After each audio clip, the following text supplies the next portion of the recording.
Salut l'équipe, c'est Rico. Aujourd'hui on se retrouve pour une nouvelle vidéo et dans cette vidéo je vais te donner 5 conseils à suivre pour réaliser des vidéos publicitaires qui performent en ligne. Et je te conseille de rester jusqu'à la fin parce qu'à la fin je te donne une petite astuce bonus qui est franchement assez sympa, donc je te laisse regarder la vidéo et on se retrouve à la fin pour cette petite astuce bonus. Donc pour les nouveaux sur la chaîne, donc moi c'est Rico, je suis le directeur créa de Next Conversion qui est une agence spécialisée dans la création de contenu publicitaire performant sur les réseaux sociaux. Parce que ouais, tu dois sûrement t'en douter, mais faire de la publicité en ligne, c'est pas si simple que ça. En gros, je t'explique, en général, ça passe par 3 axes. Dans un premier temps, déjà, il faut que tu aies un bon setup de compte publicitaire. Donc que ce soit sur Meta Business, qui va manager Facebook et Instagram Ads, ou alors TikTok Ads, Pinterest ou encore Google, pour YouTube ou pour faire du Google Ads tout simplement. Ensuite, une fois que tu as un bon setup publicitaire, il faut que tu aies de bonnes créas. Donc c'est là qu'en général nous on intervient. Donc des créas performantes pour les réseaux sociaux, que ce soit Facebook, Instagram comme je t'ai expliqué tout à l'heure. Et ensuite, un bon funnel d'acquisition. Un funnel d'acquisition solide, et ça passe par une bonne landing page, peut-être un bon questionnaire, et justement, et tout ça, en fait, c'est des choses qu'on va venir peaufiner quand tu vas réaliser ta campagne publicitaire. Et ça, c'est des 3 axes qui sont très importants. Et c'est quelque chose d'important à souligner, parce que souvent, les entreprises ont tendance à penser qu'il suffit juste de mettre des grosses sommes sur les campagnes médias pour avoir un bon retour sur investissement. Mais le souci, c'est qu'elles se retrouvent très rapidement à un stade où, en fait, elles n'arrivent pas à scaler leur campagne. Et donc, du coup, leur ROI stagne, parfois négatif même, et se retrouvent souvent avec un ROI assez faible. Et nous, tu l'auras compris, notre objectif c'est de faire en sorte que ton ROI il décolle, et par le biais dans un premier temps d'écrire. Donc c'est pour ça qu'on fait du snack content, t'as capté? Allez, c'est parti, donc on passe aux 5 tips à savoir pour réaliser une vidéo performante en ligne. Alors numéro 1, faire un hook dynamique. Alors, j'en ai déjà parlé il me semble dans ma première vidéo. Le hook c'est les 3 premières secondes de ta vidéo et honnêtement elles sont déterminantes, donc il faut qu'elles soient dynamiques. Pourquoi? Parce qu'en fait c'est ce qui va faire que l'internaute va s'arrêter ou non sur ta pub quand il va scroller. Il faut qu'elle soit scroll stopper. En fait c'est simple, si tes 3 premières secondes elles sont pas catchy, l'internaute il va gentiment scroller ta pub et il va passer à autre chose et il aura jamais vu le reste de ta pub, ton message, etc. Et tu pourras constater par toi-même, si tu regardes quelques vidéos de pub de marques qui fonctionnent en ligne, tu verras très vite que les 3 premières secondes en général captent l'attention.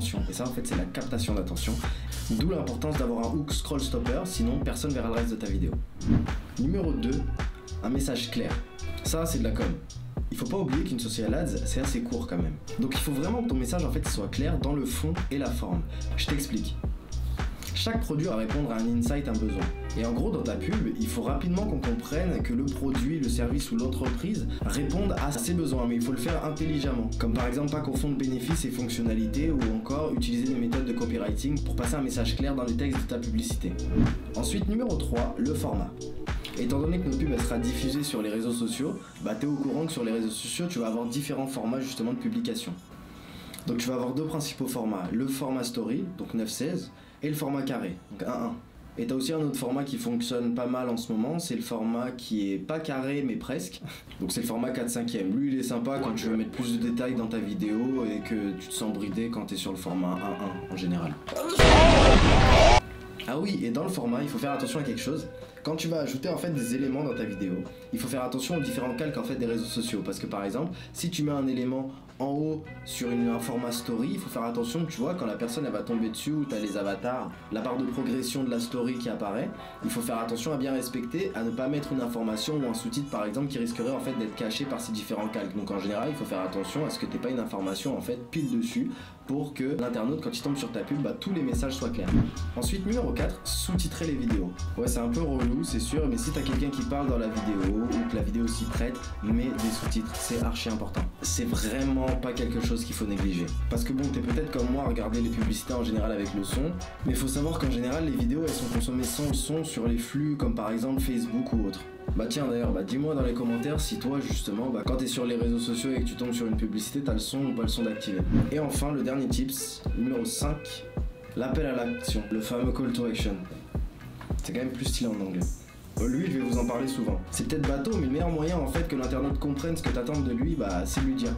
Et en fait, le call to action, c'est un peu la cerise sur le gâteau, tu vois. C'est un peu le truc qui va faire que l'internaute, il va se lancer, il va faire le grand pas, il va cliquer sur le bouton acheter, découvrir, en savoir plus, même de s'abonner par exemple. Ou encore activer la cloche pour être informé quand une vidéo sort.